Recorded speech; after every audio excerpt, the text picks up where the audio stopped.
Assalamualaikum warahmatullahi wabarakatuh. Saya Aris Tawati, mahasiswi IAIN Metro Lampung yang sedang melaksanakan pengenalan lapangan persekolahan 2 dengan dosen pengampu Ibu Anita Lisdiana, MPD. Pada kesempatan kali ini, saya ingin mempraktekkan mengenai kegiatan mengajar berdasarkan rencana pelaksanaan pembelajaran yang telah saya buat dengan bimbingan Ibu Anita Lisdiana, MPD. Dan berikut ini merupakan kegiatan mengajar yang telah saya laksanakan. Assalamualaikum warahmatullahi wabarakatuh. Waalaikumsalam warahmatullahi wabarakatuh. Gimana kabarnya? Baik? Baik.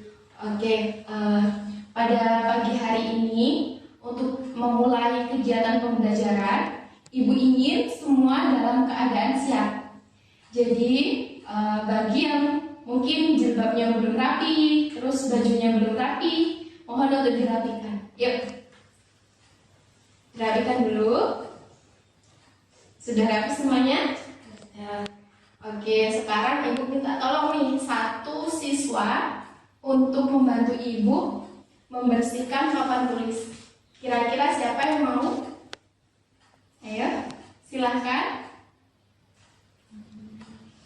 Ayo, ada yang mau kah? Yang ketua kelas mungkin? Ayo. Saya Iya, ayo. Makasih ya Mas. Oke, yang lain duduknya dirapikan ya, sembari Ibu menyiapkan media yang akan kita gunakan. Oke, ini Mas, dibersihkan papan tulisnya. Pakai ini.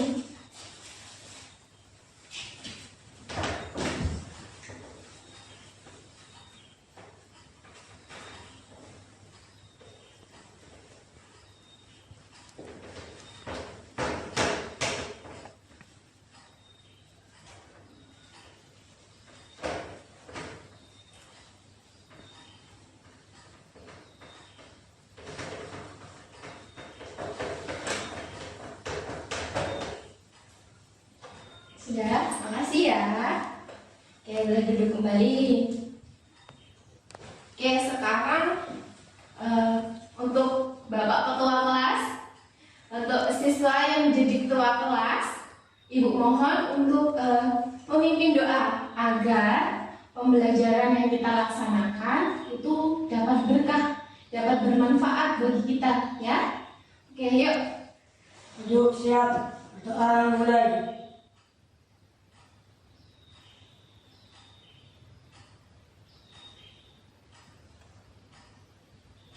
Berdoa selesai. Oke, terima kasih. Sekarang kita absen dulu ya. Adakah yang tidak hadir pada pagi hari ini? Jadi semua. Oh, ini semua. Oke, absen satu persatu ya.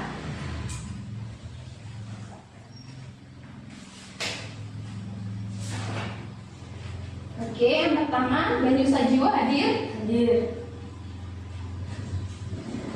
Dea Sufia hadir. Dwi Luciana.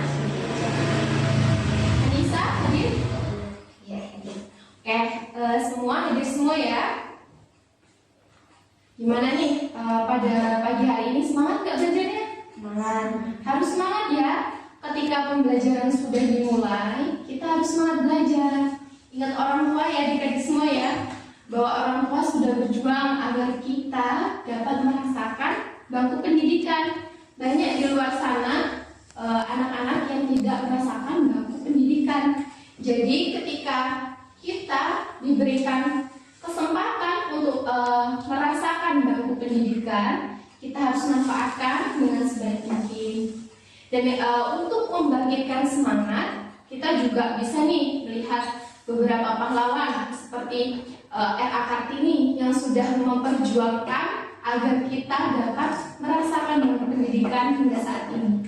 Lalu kita juga dapat nih melihat tokoh-tokoh besar Indonesia seperti Bapak Presiden Joko Widodo. Beliau merupakan orang berpendidikan. Lalu juga ada Bapak B.J. Habibie dengan kecerdasannya yang mampu menciptakan pesawat. Beliau merupakan orang berpendidikan. Jadi kita harus semangat dalam belajar. Tunjukin bahwa kita suatu saat bisa di posisi mereka. Kita bisa menjadi orang-orang hebat di Indonesia. Oke, semangat? Oke, jadi untuk materi pembelajaran pada pagi hari ini tentang dinamika kependudukan Indonesia. Baik, akan coba Ibu tulis ya.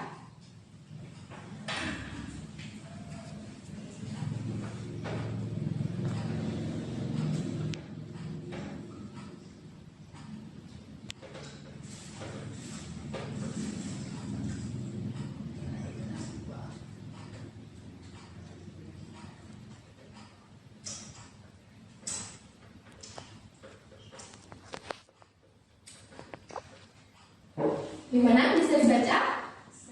Oke, dibuka bukunya. Kita tulis bareng-bareng yuk. Temanya itu tentang dinamika kependudukan Indonesia. Ya, yuk.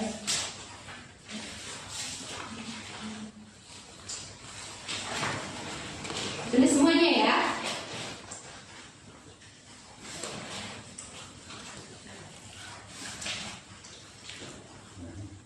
Ya, ditulis.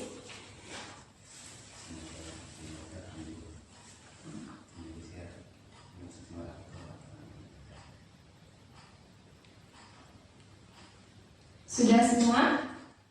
Belum. Belum. Ya. Tunggu.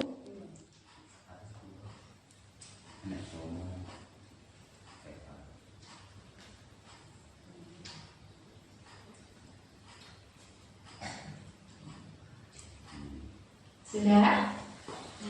Oke, jadi tujuan pembelajaran pada pagi hari ini, ketika pembelajaran selesai, Ibu ingin semua siswa bisa mendeskripsikan apa sih itu dinamika kependudukan. Lalu yang kedua, siswa itu dapat menjelaskan mengenai persebaran penduduk yang ada di Indonesia. Yang ketiga, siswa dapat menjelaskan mengenai komposisi penduduk yang ada di Indonesia. Dan yang terakhir, siswa dapat menjelaskan mengenai pertumbuhan penduduk dan kualitas penduduk Indonesia. Gimana sampai sekarang, sampai saat ini difahami? Paham? Oke. Kita mulai ya. Jadi pada kesempatan kali ini Ibu akan menggunakan model pembelajaran problem based learning. Setelah materi Ibu sampaikan, nanti Ibu akan menampilkan film pendek. Di film tersebut akan dijelaskan mengenai masalah kependudukan Indonesia. Nanti siswa diharapkan mampu menjelaskan apa sih yang menyebabkan faktor permasalahan tersebut terjadi, lalu gimana sih caranya agar masalah tersebut dapat terselesaikan atau solusinya itu gimana. Nah, itu nanti kita kerjakan secara berkelompok. Saat ini kita bahas materi dulu. Oke, di sini Ibu memiliki media pembelajaran. Media ini disebut pop-up book IPS. Jadi dengan media ini Ibu berharap mempermudah kalian dalam memahami materi yang Ibu sampaikan. Oke, kita buka bersama ya. Apa sih isinya? Isinya materi-materi yang akan kita bahas. Yang pertama di sini ada peringkat penduduk dunia. Sebelumnya Ibu kasih wawasan dulu. Jadi Indonesia terkenal akan sumber daya manusianya. Indonesia merupakan negara kepulauan. Bahkan sumber daya manusia yang ada di Indonesia itu tersebar tidak merata di berbagai pulau yang ada di Indonesia. Lalu berapa sih jumlah penduduk yang ada di Indonesia? Jadi jumlah penduduk itu mencapai 256 juta jiwa. Nah, Indonesia di tingkat dunia itu ada pada urutan keempat dunia. Di sini Ibu tampilkan beberapa bendera negara yang ada di dunia. bendera negara Cina, lalu ada negara Hindia, ada negara Amerika Serikat, dan ada Indonesia. Yang pertama yaitu ada bendera Cina, atau negara Cina itu menempati posisi pertama atau peringkat pertama dunia dengan jumlah penduduk sebesar 1,372 juta jiwa. Lalu yang kedua ada Hindia dengan jumlah penduduk sebesar 1,314 juta jiwa. Lalu yang ketiga ada Amerika Serikat dengan penduduk sebesar 321 juta jiwa. Lalu yang terakhir ada Indonesia, seperti yang Ibu katakan, yaitu memiliki jumlah penduduk sebesar 256 juta jiwa. Nah, dengan banyaknya penduduk yang ada di Indonesia ini berdampak positif maupun negatif bagi bangsa Indonesia. Dampak positifnya apa? Dengan banyaknya jumlah penduduk, Indonesia itu memiliki tenaga kerja yang banyak, memiliki tenaga kerja produktif yang banyak. Tapi apabila tenaga kerja produktif tersebut sumber daya manusianya rendah, minim, atau dapat dikatakan bahwa tenaga kerja yang ada di Indonesia itu tidak berpendidikan, maka itu juga akan menjadi permasalahan tersendiri bagi bangsa Indonesia. Oke, sampai sini paham? Oke, lalu yang selanjutnya kita akan bahas persebaran penduduk Indonesia, atau disebut juga dinamika atau distribusi penduduk. Jadi apa sih distribusi penduduk itu? Distribusi penduduk adalah persebaran penduduk pada suatu wilayah, bisa dunia, bisa negara, bisa wilayah, dan lain sebagainya. Nah, kita bahas di sini dalam lingkup negara, yaitu negara Indonesia. Di sini Ibu menampilkan beberapa pulau besar yang ada di Indonesia. Yang pertama ada Pulau Sumatera, ada Pulau Kalimantan, Sulawesi, Jawa, dan Papua. Di sini Ibu menampilkan, Ibu ingin menyampaikan bahwa banyaknya penduduk yang ada di Indonesia itu tersebar di berbagai pulau. Namun dapat kita ketahui untuk tingkat kepadatan penduduk itu terjadi di Pulau Jawa. Dan untuk pulau yang jarang penduduknya itu ada di Pulau Papua. Mengapa demikian? Itu ada beberapa faktornya. Yang pertama, karena ada yang tahu? Belum? Oke, jadi yang pertama itu karena di Pulau Jawa merupakan pusat pemerintahan Indonesia, baik sekarang maupun sebelum Indonesia merdeka. Lalu yang kedua, untuk sarana dan prasarana di Pulau Jawa itu sangat memadai. Jadi untuk masyarakat Indonesia sendiri berbondong-bondong ingin ingin tinggal ke Pulau Jawa untuk menikmati sarana dan prasarana yang ada. Lalu yang ketiga, untuk fasilitas yang ada di Pulau Jawa sangat jauh tentunya dari fasilitas yang kita peroleh di Pulau Sumatera, di tempat tinggal kita kan. Di sana fasilitas sosial baik, fasilitas pendidikan baik, fasilitas kesehatan baik, sehingga itulah yang menjadi penyebab mengapa di Pulau Jawa itu padat penduduknya. Yang keempat, karena Pulau Jawa ini merupakan pulau yang memiliki sumber daya alam yang melimpah, sehingga banyak masyarakat ke sana, baik untuk mencari pekerjaan, bercocok tanam, dan lain sebagainya. Lalu yang kedua, pulau yang paling jarang penduduknya, yaitu Pulau Papua. Mengapa demikian? Karena Pulau Papua ini sulit untuk menjangkau daerah-daerah yang lainnya yang ada di Indonesia.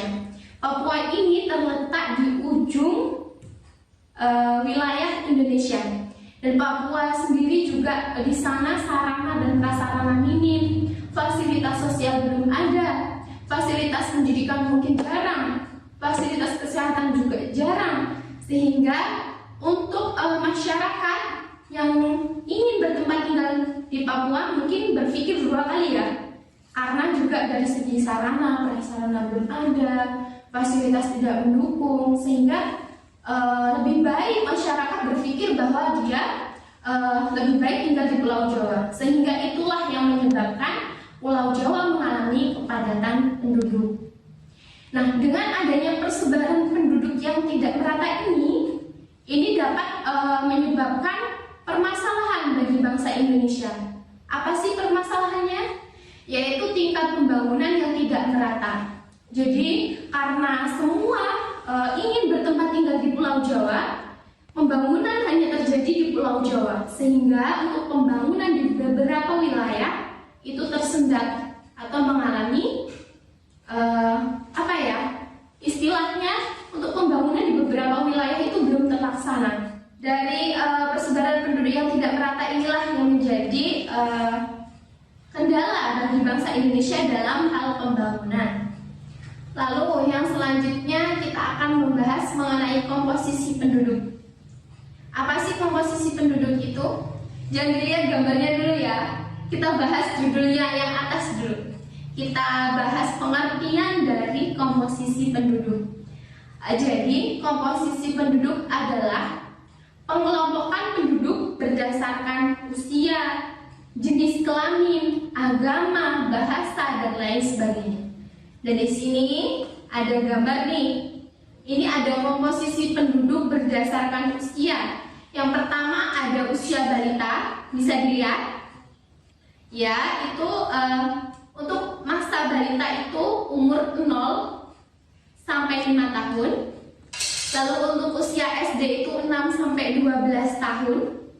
Untuk usia SMP ini berusia sekitar 13 hingga, ada yang tahu? 15 apa 16? Ayo. Ya, 13 hingga 15 tahun. Lalu untuk usia SMA nih, ada 16 hingga 18 tahun. Lalu ada usia dewasa 19 hingga 50 tahun. Dan yang terakhir ada lanjut usia, itu di atas 60 tahun. Jadi dengan adanya dinamika atau dengan adanya komposisi penduduk ini, itu membantu pemerintah dalam hal membuat kebijakan. Misalkan nih, dalam suatu wilayah komposisi penduduknya lebih banyak penduduk berusia di bawah 15 tahun. Lalu apa kebijakan yang diambil pemerintah? Nah, kebijakan yang diambil pemerintah itu berkaitan dengan penyediaan fasilitas sarana dan prasarana, seperti membangun SD, membangun SMP. Karena di bawah usia 15 tahun itu biasanya penduduk itu masih ingin merasakan atau harus merasakan pendidikan tingkat SD dan SMP. Sehingga adanya komposisi penduduk ini membantu pemerintah dalam hal membuat kebijakan. Lalu untuk komposisi penduduk yang kedua sebenarnya ada, namun di sini tidak Ibu tampilkan karena menurut Ibu untuk komposisi yang kedua ini sangat mudah. Komposisi penduduk berdasarkan jenis kelamin ada dua, ada yang tahu? Jenis kelamin, ayo. Laki-laki dan perempuan. Iya, laki-laki dan perempuan. Nah, adanya komposisi penduduk laki-laki dan perempuan di suatu wilayah itu membantu pemerintah dalam hal mengambil kebijakan. Misalkan nih, dalam suatu wilayah banyak penduduk yang jenis kelaminnya perempuan, maka kebijakan yang diambil pemerintah juga berkaitan dengan Ayo. Jadi kebijakan yang diambil itu berkaitan dengan memberdayakan perempuan itu sendiri. Begitu pula kalau dalam suatu wilayah itu banyak laki-lakinya, maka kebijakan yang diambil juga senantiasa mengikut sertakan kaum laki-laki di dalamnya. Jadi pada intinya komposisi penduduk di suatu wilayah membantu pemerintah dalam hal membuat kebijakan. Lalu kita buka. Oke. Yang terakhir mengenai keragaman etnis dan budaya. Ini materi pelajaran yang akan kita bahas pada minggu yang akan datang. Oke, sebelumnya ada materi khusus yang harus kalian pelajari. Di buku kalian ada. Sudah dibaca belum? Sudah belum? Sudah? Oh iya, sudah. Jadi materinya itu tentang, ya Pak? Ada yang tahu? Pertumbuhan dan kualitas penduduk. Jadi apa sih yang dimaksud dengan pertumbuhan penduduk? Jadi pertumbuhan penduduk adalah suatu kondisi yang menjelaskan mengenai kekuatan antara bertambahnya penduduk atau menurunnya penduduk.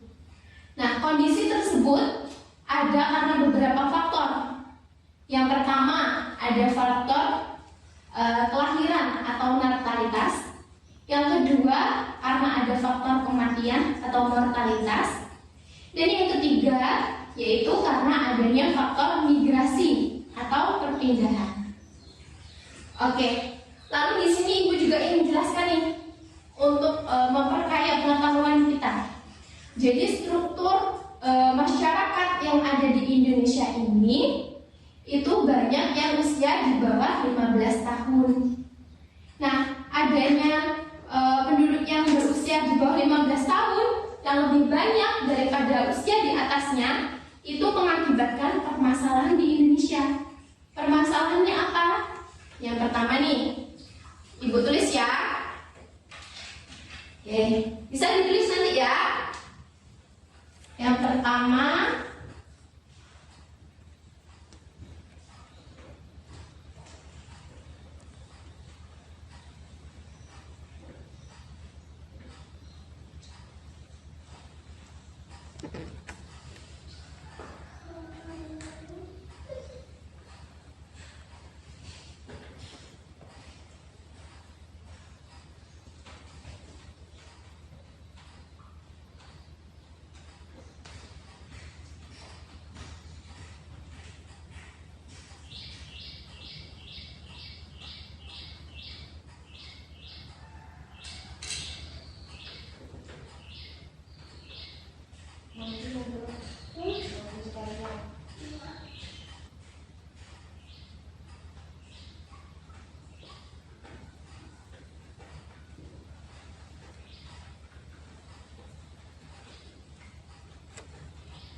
oke, banyaknya penduduk di bawah usia 15 tahun itu mengakibatkan yang pertama, angka ketergantungan hidup itu tinggi. Karena di bawah usia 15 tahun itu belum produktif kerja. Itu masih bergantung pada orang lain. Misalkan nih kalian masih di bawah 15 tahun. Kalian masih bergantung dengan orang tua. Begitupun penduduk yang ada di Indonesia, banyak usia di bawah 15 tahun, sehingga banyak yang masih dalam usia ketergantungan. Lalu ada rendahnya tingkat kesejahteraan. Dengan banyaknya angka di bawah 15 tahun atau banyaknya usia di bawah 15 tahun, itu membuat tingkat kesejahteraan minim karena berhubungan dengan tadi. Jadi masyarakat yang banyak tersebut merupakan masyarakat yang masih bergantung pada misalkan orang tua, sehingga untuk tingkat kesejahteraan itu minim. Lalu adanya urbanisasi. Urbanisasi itu apa sih? Urbanisasi itu adanya gerakan menuju pusat. Jadi dari desa menuju ke kota. Itu karena apa?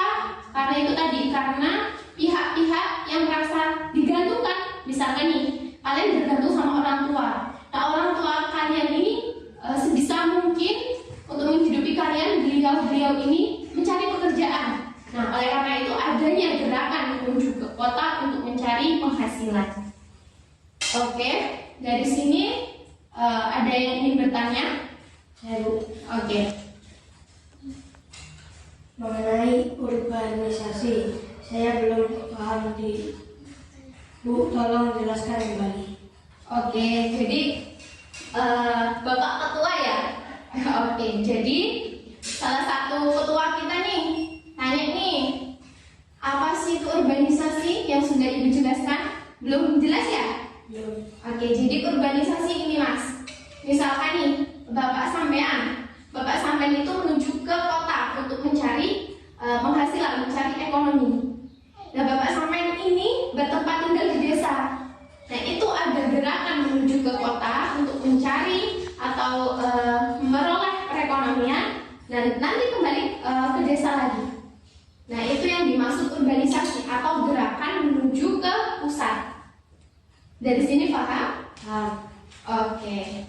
Lalu Ibu teruskan ya. Untuk materi yang selanjutnya yaitu tentang cara untuk mengetahui kualitas dari penduduk suatu wilayah. Yang pertama itu dengan melihat pendidikan.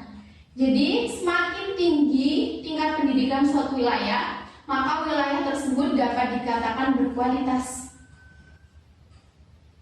Oke, dari sini paham? Dan yang kedua, wilayah dapat dikatakan berkualitas apabila tingkat kesehatannya itu baik. Nah, kesehatan baik itu dapat dikategorikan baik bagaimana? Itu dapat dilihat dari angka kematian bayi.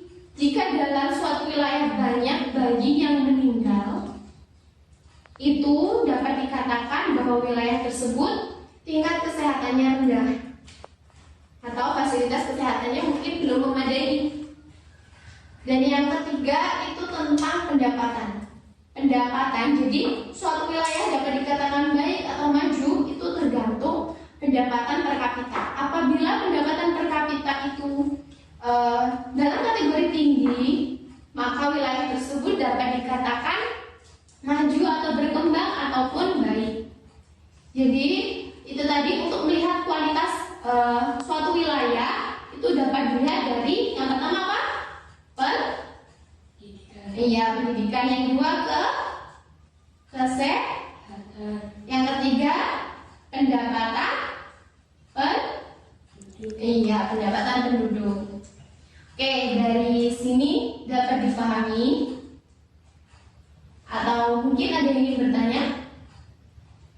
Cukup? Oh iya, cukup.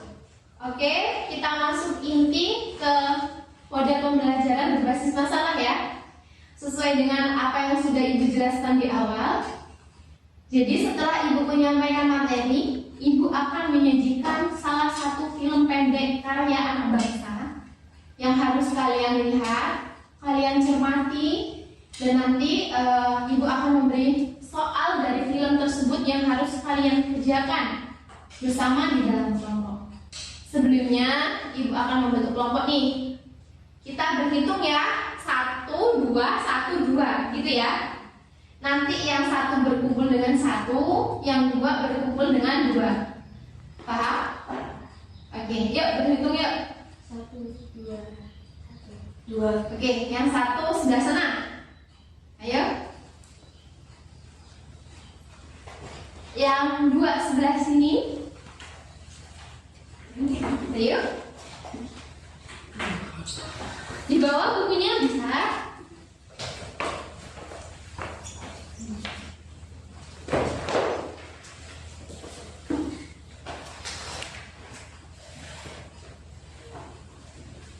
Sudah siap semua? Yuk dirapikan tempat duduknya yuk. Agak sini Pak. Yuk. Dilihat filmnya, dicermati, oke? Dari film ini nanti kalian bisa menjawab permasalahan yang Ibu berikan. Yuk.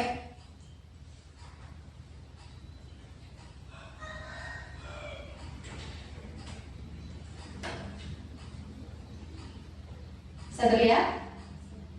Mbak, bisa lihat? Iya.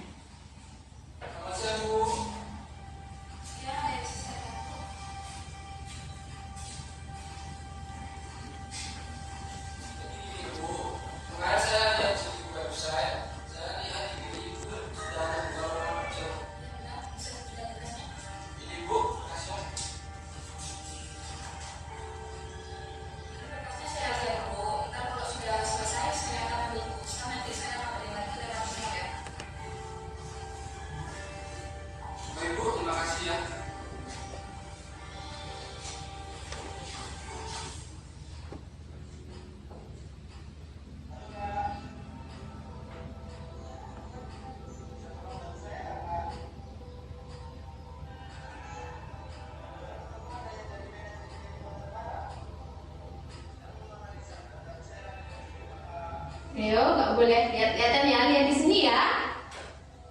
Disimak baik-baik.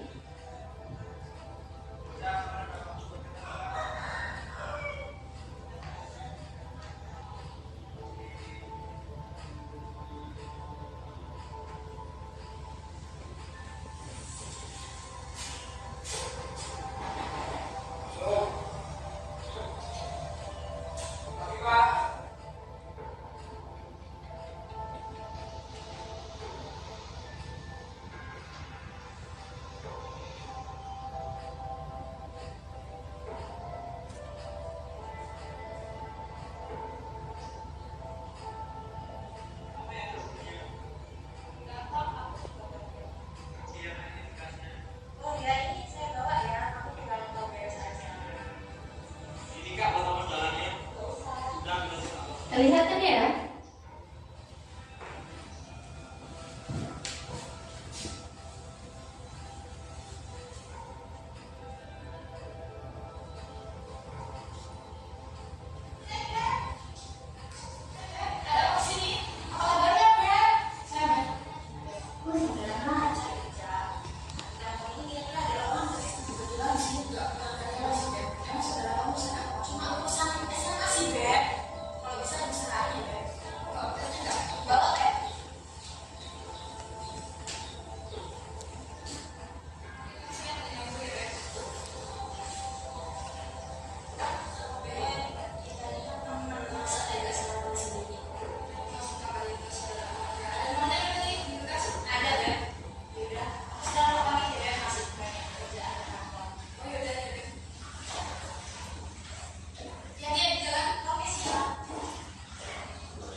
Bisa dipahami film pendeknya? Bisa? Jadi pada intinya gini, dengan adanya pengangguran, seseorang untuk bertahan hidup tidak segan-segan melaksanakan atau melakukan kriminalitas seperti pencopetan, begalan, dan lain sebagainya. Nah, adanya kriminalitas itu merupakan aspek dari atau dampak dari adanya pengangguran. Kita tahu kan bahwa di Indonesia itu banyak angka pencopetan, banyak. Nah, itu karena di Indonesia itu tingkat penganggurannya tinggi. Oke, sekarang Ibu memiliki permasalahan, satu saja permasalahan yang harus kalian selesaikan di dalam kelompok. Apa permasalahannya? Simak ya. Jadi mengapa pengangguran itu terjadi dan bagaimana solusi agar tingkat pengangguran yang ada di Indonesia itu menjadi rendah. Oke, sampai sini paham? Pada intinya apa sih faktor yang menyebabkan pengangguran? Lalu bagaimana solusi agar pengangguran itu rendah, tingkat pengangguran rendah di Indonesia? Oke, sekarang silakan berdiskusi dengan kelompoknya, ya. Ya, ayo diskusi yuk.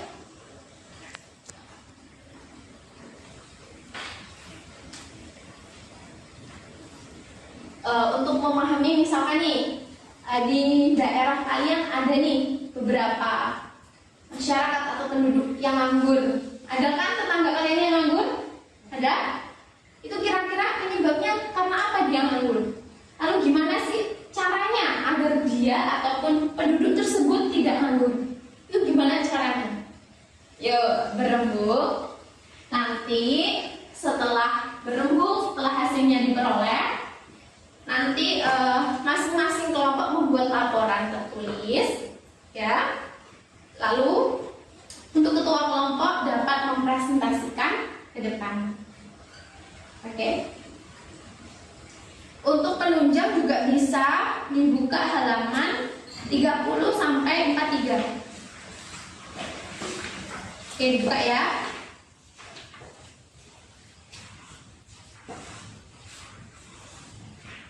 Ada kan? Oke. Dibaca dulu. Lalu nanti dirembukin apa saja faktor yang menyebabkan pengangguran. Lalu bagaimana solusi agar tingkat pengangguran di Indonesia itu menjadi minim atau menjadi rendah?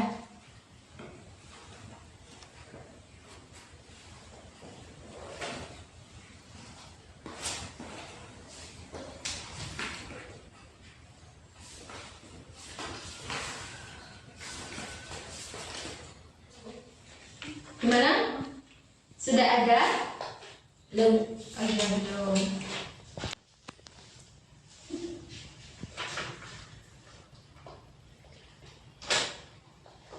Gimana yang ini? Sudah ketemu? Belum?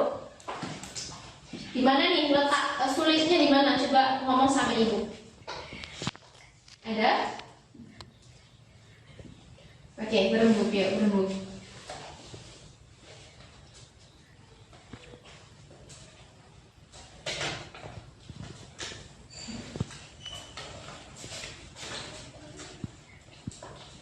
Oke, kalau sudah ada nanti di atasnya untuk laporan nanti dikasih ini ya, keterangan kelompok 1 misalkan.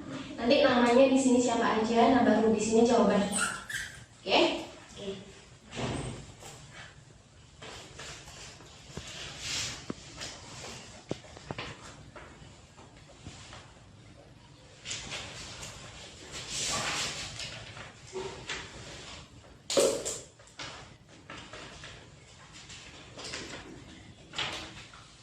Gimana? Udah ada jawabannya? Ya. Oke, sekarang ditulis. Yuk. Dikasih keterangan nama kelompok.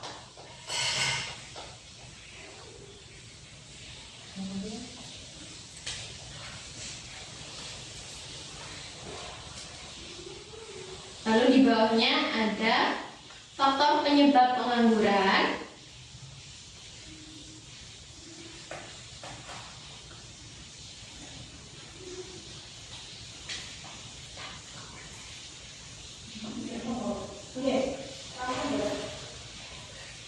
kedua, solusi untuk menurunkan tingkat pengangguran di Indonesia.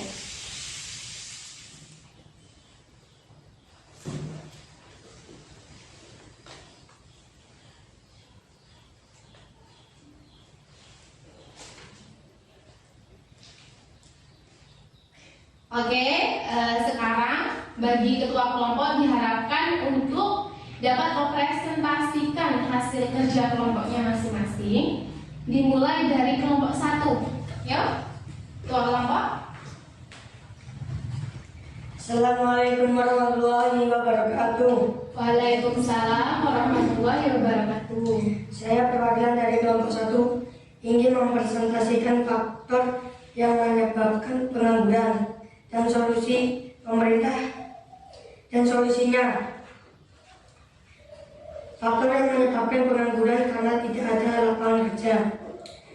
Solusinya pemerintah harus memperluas lapangan kerja. Ada yang mau tanya? Oke, ada yang mau bertanya? Yuk. Izin bertanya, apakah tidak ada faktor lain yang menyebabkan pengangguran selain yang Anda sebutkan?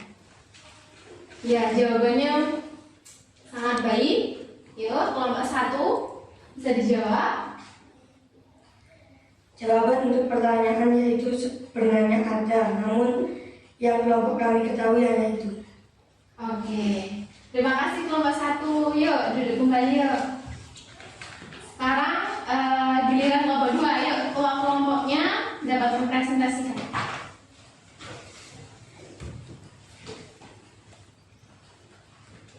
Ya. Faktor yang menyebabkan adanya pengangguran yaitu pendidikan rendah sehingga ditolak dalam melamar kerja. Solusinya masyarakat harus berpendidikan tinggi agar diterima saat melamar kerja. Apakah ada yang ingin bertanya? Ya. Izin bertanya, menurut kelompok Anda, bagaimana cara agar semua penduduk Indonesia berpendidikan tinggi? Oke, jawabannya sudah ada. Baik, jawabannya untuk penanya, menurut saya agar semua penduduk berpendidikan tinggi maka pemerintah harus menggratiskan biaya sekolah. Oke, jawabannya baik sekali. Terima kasih kelompok 2. Oke, terima kasih atas partisipasinya kelompok 1 dan 2 yang telah berdiskusi, yang telah mempresentasikan. Sekarang saatnya saya membuat kesimpulan. Jadi pada intinya benar sekali yang dikatakan oleh kelompok 1 maupun kelompok 2 bahwa faktor yang menyebabkan banyaknya pengangguran di Indonesia yang pertama karena untuk lapangan pekerjaan di Indonesia itu sangat minim. Dan karena itu solusinya sangat baik sekali bahwa pemerintah harus memperluas lapangan kerja. Lalu untuk jawaban kelompok 2 juga sangat baik bahwa adanya pengangguran karena tingkat pendidikan itu rendah, sehingga perlu ada kerjasama baik dari pemerintah maupun warga negaranya. Dari segi pemerintah solusinya baik dari kelompok 2 tadi yang menyebutkan bahwa pemerintah harus menggratiskan biaya sekolah gitu ya. Iya. Jadi sebenarnya pemerintah itu sudah menggratiskan biaya sekolah.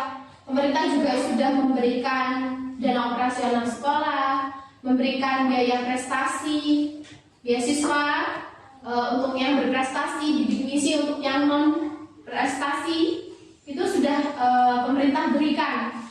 Tapi harus ada kerjasama dengan penduduk itu sendiri. Penduduk juga harus memanfaatkan kesempatan yang ada agar penduduk dapat berpendidikan tinggi, sehingga ketika melamar pekerjaan, karena memang sekarang zaman modern segala sesuatunya berkaitan dengan IT, teknologi dan intelektual, sehingga pelamar pekerja juga harus memiliki itu semua.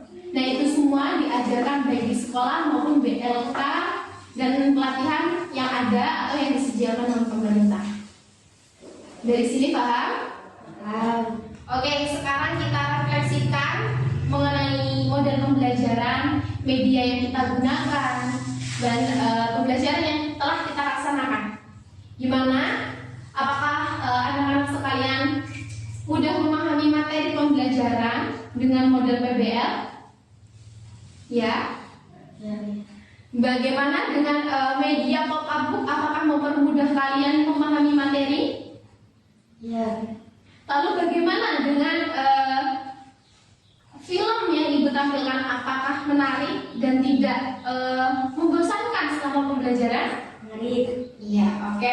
Jadi pada intinya model yang kita gunakan, media dan film yang ibu tampilkan itu sangat menunjang kegiatan pembelajaran kita pada pagi hari ini. Oke, sekarang untuk mengecek pengetahuan siswa, sejauh mana sih siswa itu paham dengan materi yang ibu sampaikan? Sekarang ibu memiliki 5 pertanyaan dan ini dikerjakan pribadi ya, sendiri-sendiri. Jangan kayak tadi, jangan berkelompok lagi. Sekarang sudah sendiri-sendiri. Oke, buka bukunya.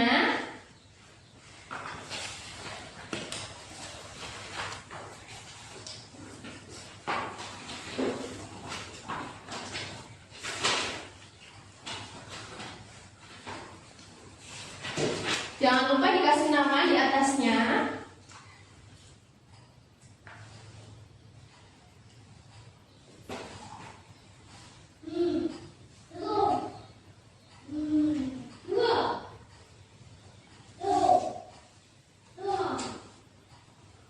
Sudah? Ya. Oke.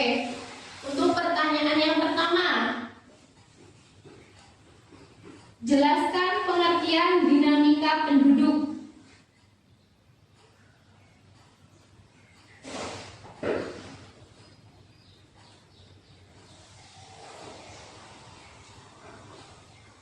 Oke, yang kedua, sebutkan faktor yang memengaruhi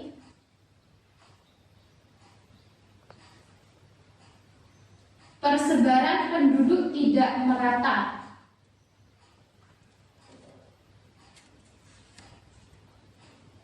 Sudah? Belum.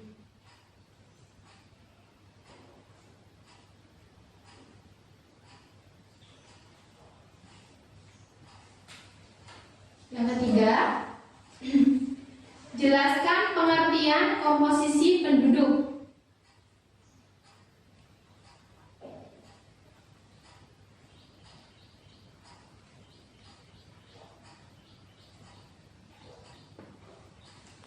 Yang keempat, sebutkan faktor yang memengaruhi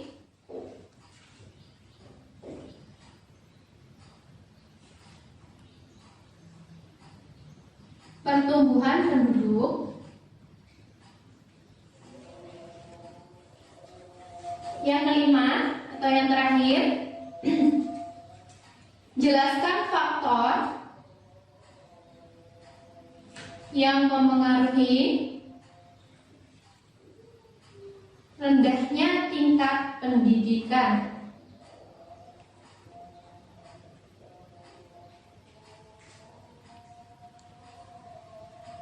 Oke, bisa dijawab. Ibu kasih waktu untuk jawab masing-masing sebisa mungkin. Ya.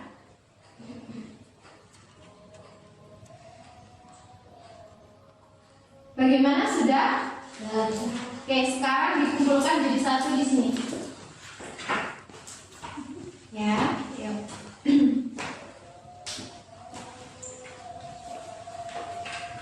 Kenapa sih sini? Ibu koreksi dulu ya, jangan ribut.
diambil. Silakan. Silakan, ya diambil. Bagi yang merasa nilainya belum mencapai KKM 70, Ibu harap dapat mengerjakan kembali soal yang salah dengan mempertanyakan kepada temannya, ya. Tapi bukan berarti temannya yang mengerjakan ya. Tetap dikerjakan sendiri. Tapi minta bimbingan temannya yang sudah benar, oke? Oke, jadi sebagai tugas rumah kalian, Ibu juga memiliki tugas nih. Tugasnya ini sangat mudah kok, apabila dikerjakan dengan baik ya. Jadi tugasnya yaitu mencari informasi mengenai jumlah penduduk. Diperhatikan ya, yang pertama jumlah penduduk, tingkat migrasi, kematian, dan kelahiran dalam suatu wilayah desa. Jadi teman-teman atau siswa semua bisa mencari informasi tersebut melalui internet, juga bisa datang ke pemerintah daerah atau pemerintah desa ya. Karena kita dalam lingkup desa, jadi pemerintah desa. Bisa tanya kepada Pak Lurah atau perangkat desa yang mengetahuinya. Bagaimana paham? Dan Ibu sampaikan, jangan lupa dibaca untuk materi yang selanjutnya tentang keragaman etnik dan budaya. Dan Ibu sampaikan juga bahwa jangan lupa untuk selalu menolong orang tua. Iya, orang tua. Dan saling menyayangi kalian antar sesama. Oke, bisa? Bisa. Dan jangan lupa semangat belajar ya. Oke. Sekarang untuk ketua kelas boleh memimpin doa. Duduk siap, doa mulai.